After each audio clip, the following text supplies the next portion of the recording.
We do tend to get scared, and the things that look different than us, and the things that we don't know about.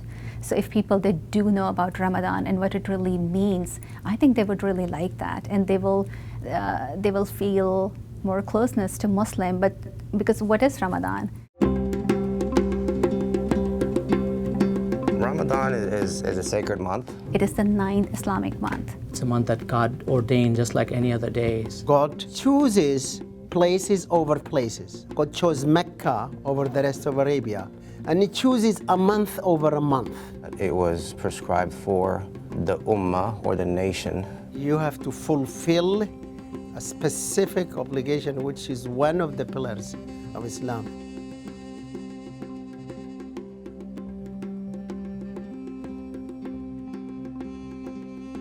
It's a lunar month, so it moves throughout the year. So right now, dawn is like around 4 o'clock, and sunset is like after 8 o'clock. Sometimes it may fall in December, sometimes it may fall like in June or July, and the days are long and the nights are very short. Revelation of Quran started in the month of Ramadan. To Prophet Muhammad sallallahu alaihi wasallam. Via the Archangel Gabriel. During the 2nd year of Islam, After the migration of the Prophet, who had to move from Mecca and then migrate in Medina because of persecution. Of course, revelation continued until just before the death of the Prophet.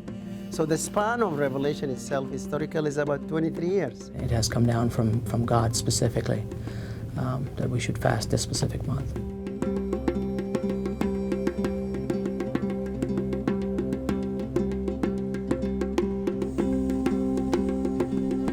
We are asked to refrain ourselves from satisfying the needs that we have for our body. when you fast from dawn to dusk, And then there are exceptions to the rule, there is no compulsion. mainly when a person is sick.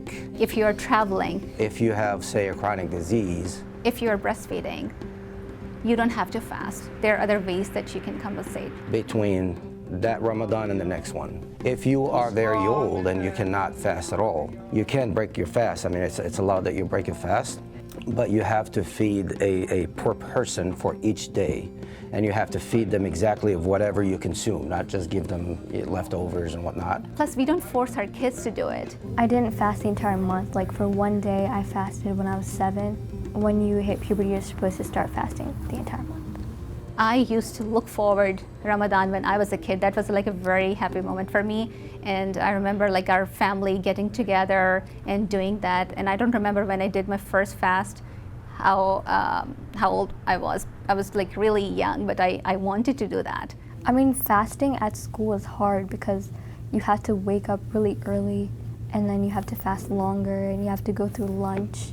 A lot of people ask us the question, how can you survive without food or drink throughout the entire day and stuff like that, because their version of fasting is a little bit different. They're like, oh my God, like how do you do that? And they were like, oh, so you're fasting, but you can drink water, right? I was like, no, can't drink water. Some people just give up meat, for example, and not in Islam, but in other religions. So they say, how can you give up the entire meal? They get kind of like scared, or they think that it's being forced on us when it's not. You kind of learn self-control while you're doing that, and it's kind of like self-reflection. There's certain things you can't do in Ramadan, like cursing, fighting, gossiping. If someone say anything bad to you, even though you really want to say something bad to that person or punch him, but you just want to control yourself that no, I don't want to say this because I'm fasting. According to one of the narrations of the Prophet, he says that if a person doesn't give up evil speech and evil actions, then God is not in need of this person leaving food and water. So it's not just about hunger. When you feel that brings you closer to those people who cannot have that food. It's not just about feeling what others go through if they don't have food. It is about making yourself a better person. And that's why Muslims, they do charity so much. And like we do it all year long, but especially in Ramadan. We do so much charity. We feed the poor, we feed the hungry, because we feel that pain. That brings us closer to them. I don't feel like I am punishing my body or I'm forcing that fasting on myself. Like it's really special, it's really spiritual. Living a life or learning something in this month specifically that you can live with throughout the rest of your life. You read Quran, you try to connect with God, and you try to connect with people. One of my friends actually fasted with me, and she's not even Muslim. She's like, yeah, I want to try it out with you guys, so she fasted with me. I think people should, because you learn so many things about other people's religions like that, and you kind of open up yourself to like learn new things. We consider it sunnah to have people over and have them break their fasts with us.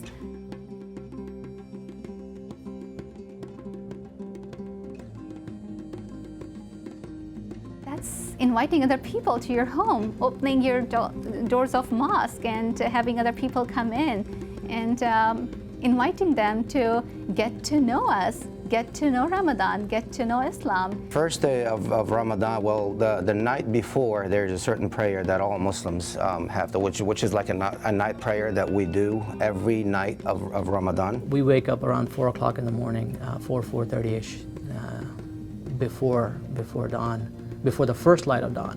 There is a meal called suhoor. Breakfast, sort of, and then we do our prayers, go to work.